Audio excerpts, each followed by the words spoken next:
Estamos de volta. Hoje nós estamos comentando o livro Lado a Lado.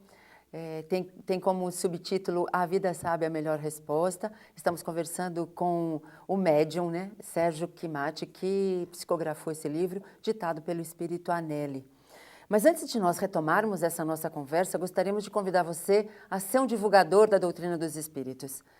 Nós temos falado no decorrer dos nossos programas da importância de alcançarmos pessoas que não têm acesso à informação, ao consolo, à orientação. Pessoas que moram em lugares distantes e que não conseguem ter esse acesso. E nós estamos dispostos a alcançar essas pessoas para levar essa mensagem consoladora, essa mensagem que ajuda o bem viver, o bem conviver. E você pode nos ajudar a conquistar essa tarefa, associando-se ao Clube Amigos da Boa Nova, 0800 12 18 38. Quando nós colaboramos para um mundo melhor, nós nos felicitamos. E nos felicitando, nós estaremos colaborando ainda mais para um mundo melhor. 0800 12 18 38. Bom, Sérgio, você é um colaborador de um mundo melhor. Olha que coisa boa. Não sei se eu posso me atribuir com certeza, porque está ajudando a esclarecer pessoas, a consolar, porque às vezes a gente tem um sentimento de culpa, aquele que já fez um aborto, aquele que já errou, enfim, né? E às vezes, lendo a história de outras pessoas, vendo o desfecho que elas têm, se conscientizando da misericórdia que é a lei, você consola, você acalma, você abranda o viver daquela pessoa. Então, é um colaborador do mundo, né? Muito obrigado. Ô Sérgio, essas histórias, nós somos muito curiosos, principalmente as mulheres, né?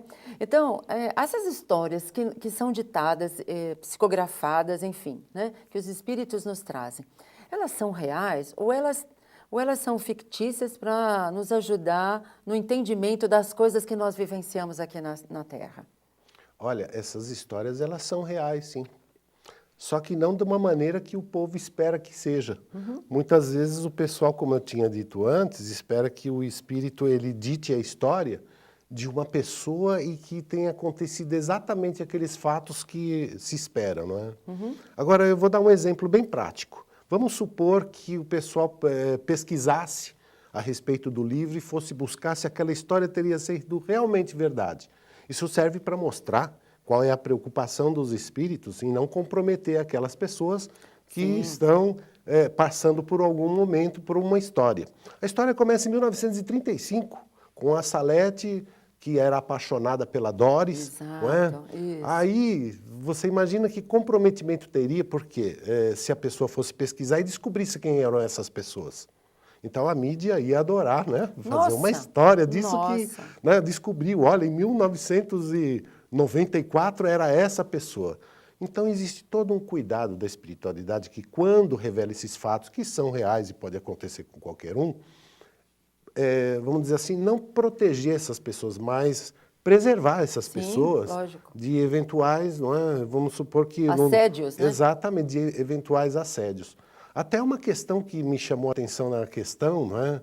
É que hoje em dia a gente observa o seguinte, espírito, na realidade, ele não tem sexo, mas ele se apresenta, por exemplo, como é o caso da Nelly, que teve a sua história, que a gente até contou um pouco da história dela até no livro. Mas existe a necessidade, se ela não quisesse, de manifestar nome? Eu tenho observado, Marizilda, no meio espírita, algumas pessoas usando, não sei qual o objetivo, mas usando nomes de espíritos que já têm. Claro que espírito de ordem superior, de ordem elevada, ele não é exclusividade de ninguém. Sim. Não é? Mas a questão 92, ela pergunta...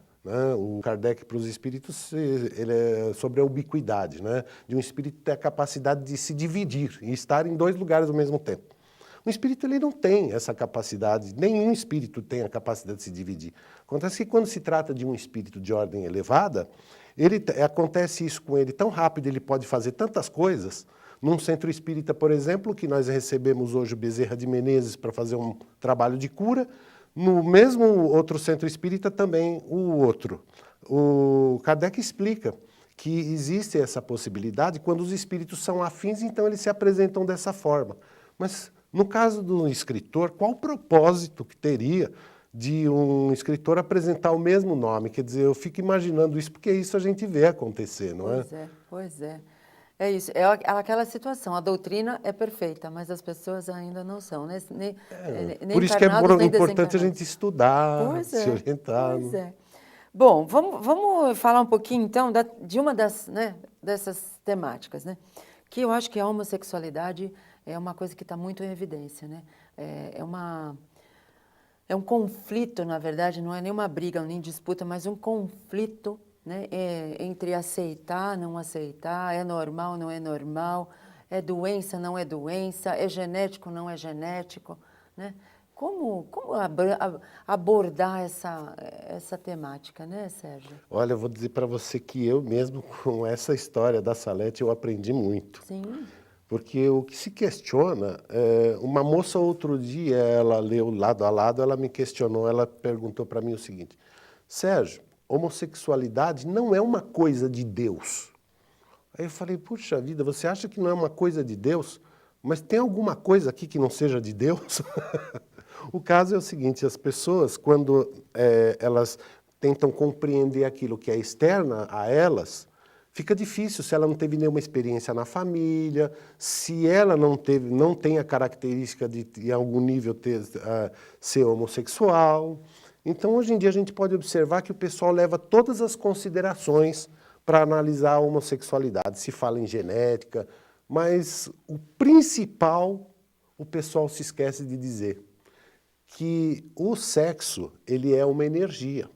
Se ele é uma energia, então o sexo tem a ver com a alma, não é a tendência social, nada disso. Primeiro é a alma, porque existem duas situações, se a gente for explicar isso cientificamente, como já tem aí, existem duas situações, a egocintônica e a egodistônica. Aí você fala assim, a egodistônica é quando a pessoa não tem satisfação com a imagem própria. Então, por que essa satisfação que ela não tem com a imagem dela? Então, ela reverte essa imagem para aquilo que lhe dá mais satisfação. A egocintônica é quando você, com o seu sexo, o que você tem orgânico, não é? Aqui presente, você se adequa a isso e você aceita isso. Mas e se o indivíduo, a pessoa, numa encarnação anterior, ela não superou certas coisas e ela não estava, apesar de ter pedido e formado o seu corpo para ser um homem ou uma mulher, ela teve essa inversão e ela trouxe uma mente masculina num corpo feminino ou vice-versa. Você vai terminar isso já já. Sim. Senão a gente não consegue compreender porque nós vamos ter que cortar, tá bom? Nós vamos a um breve intervalo e já voltamos com essa explicação extraordinária aqui do que é a homossexualidade.